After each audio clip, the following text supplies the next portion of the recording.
ఈ hotel Indira park పక్కనే ఉన్న ఎమరాల్డ్ స్వీట్ షాప్ కి దగ్గరలో ఉంది. దీన్ని నడుపుతున్నది ఎమరాల్డ్ స్వీట్స్ ఓనర్ అయిన ఆ విజయరామ్ గారు. ఈ బోర్డు మీద సేవ్ అనేసి పేరు ఉంది. పూర్తి పేరు society for awareness and vision on environment.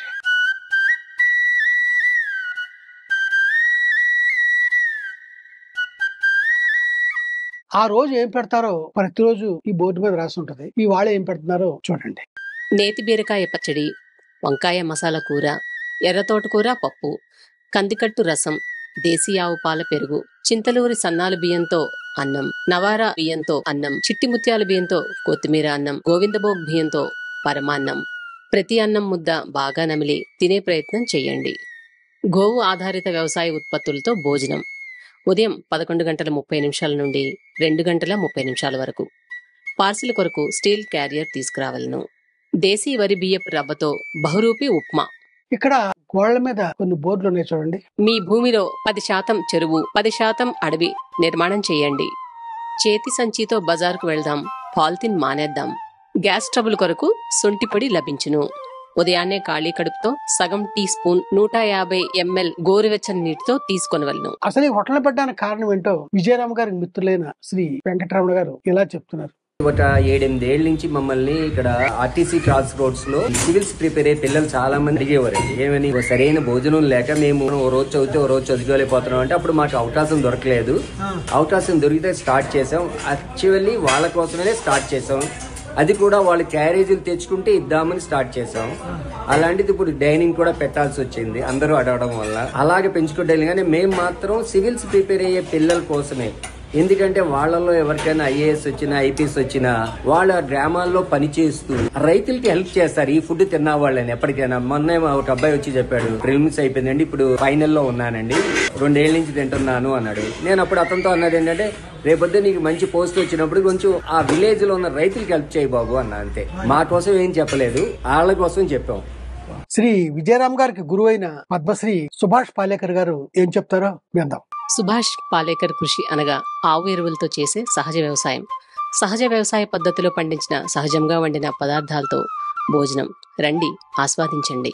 దేశీ ఆవు నూనెతో ప్రకృతి వ్యవసాయం సాధ్యం. గ్రామం డబ్బు గ్రామంలోనే, నగరాల డబ్బు గ్రామానికి. 1 ఎకరానికి కేజీలు కాదు, 300 గ్రాములు వరి విత్తనం చాలు. 10% నీరు, ఆరుతడిలో అధిక దిగుబడి. 10% విద్యుత్, అతి తక్కువ కలుపు. భూతాపం తరుగుదల, భూగర్భ జలాలు పెరుగుదల, అన్ని జీవులు మనుగడ, పౌష్టికాహారం, సూక్ష్మ పోషకాలు, మన పిల్లలకు అందుదల. రండి, దేశీ విత్తనంతోనే ప్రకృతి వ్యవసాయం మొదలు పెడదాం. రోగాలు లేని సమాజం నిర్మాణం చేద్దాం. ఆవులకు దగ్గరగా ఉందాం, ఆసుపత్రులకు దూరంగా ఉందాం.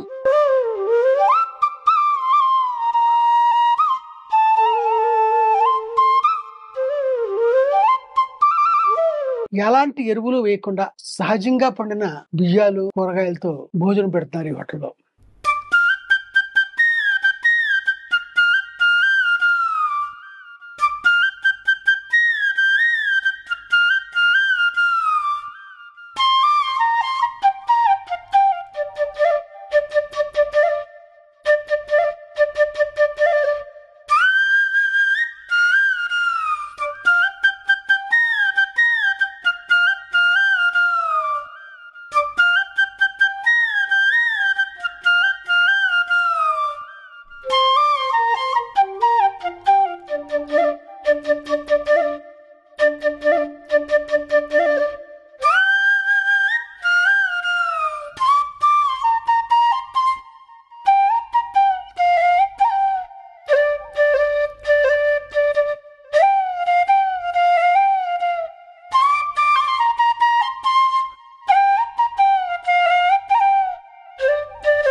అసలుకి వస్తే శ్రీ విజయరామ్ గారు ఏమంటున్నారంటే, నమస్కారం అండి. మీరు చూసిన ఈ భోజనశాల ఏదైతే ఉందో నిజానికి ఇది హోటల్ కాదు, రెస్టారెంట్ కాదు, మెస్ అంతకన్నా కాదు. ఇది ఒక విజ్ఞాన కేంద్రం. భారతదేశంలో ఈ తరహా ఎక్కడ లేదు. ఒక పక్కన గో ఆధారిత వ్యవసాయం గురించి చెప్పటం 12 సంవత్సరాల నుంచి, అలాగే మన అంతరించిపోతున్న దేశీయ సంపద కృష్ణుడు కాలం నాటి విత్తనాలని అందుబాటులో తీసుకురావటం, ఇది జరుగుతుంది. ఈ భోజనం పెట్టి 3.5 సంవత్సరాలు.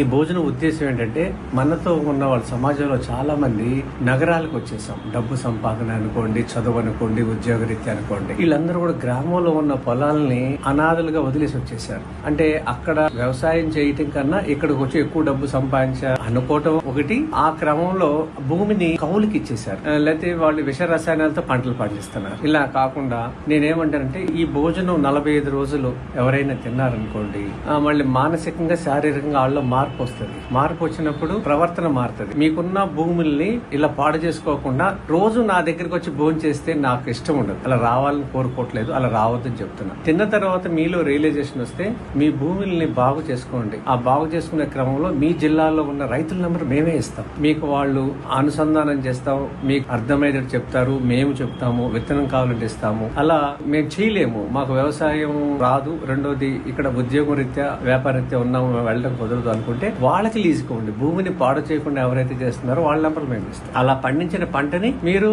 వాళ్ళు ఒక అండర్స్టాండింగ్ ద్వారా తీసుకోండి.